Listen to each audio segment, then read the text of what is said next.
কারো কাছে, পৃথিবীর কোন সৃষ্টির কাছে যাররা পরিমাণ কিচ্ছু পাওয়ার আশা করবেন না।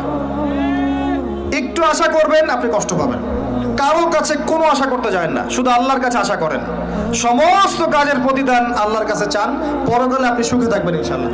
শেষ হাসি আপনি হাসবেন ইনশাআল্লাহ। এছাড়া আমি কোনো সলিউশন দেখি না ভাই। আমি কলিজা থেকে কথাগুলো বললাম আপনাকে,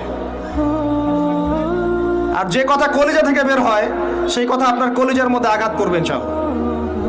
সব কাজ শুধু আল্লাহর জন্য করেন, কেউ আপনার আপন না। আল্লাহ ছাড়া কেউ আপনার আপন নয়।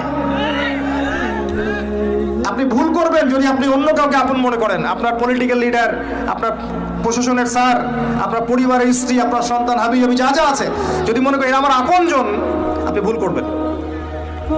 সবাই সবার স্বার্থ চেনে, সবাই সবার স্বার্থ চেনে। শুধু আল্লাহ আপনাকে নিঃস্বার্থভাবে ভালোবাসেন, আল্লাহ পাক স্বার্থ চান না। সারাটা জীবন পাপ করে থাকলেও একটা বার দাঁড়িয়ে খালি বলেন আল্লাহ আস্তাগফিরুল্লাহ ওয়া আতুবু ইলাইহি, মন থেকে বলেন আল্লাহ আমি ভুল করেছি, আল্লাহ আমাকে মাফ করে দাও। এক মুহূর্তের মধ্যে আল্লাহ পাক আপনার সমস্ত গুনাহগুলোকে নেকিতে পরিবর্তন করে দিবেন ইনশাআল্লাহ। আল্লাহ ছাড়া কেউ নাই আপন।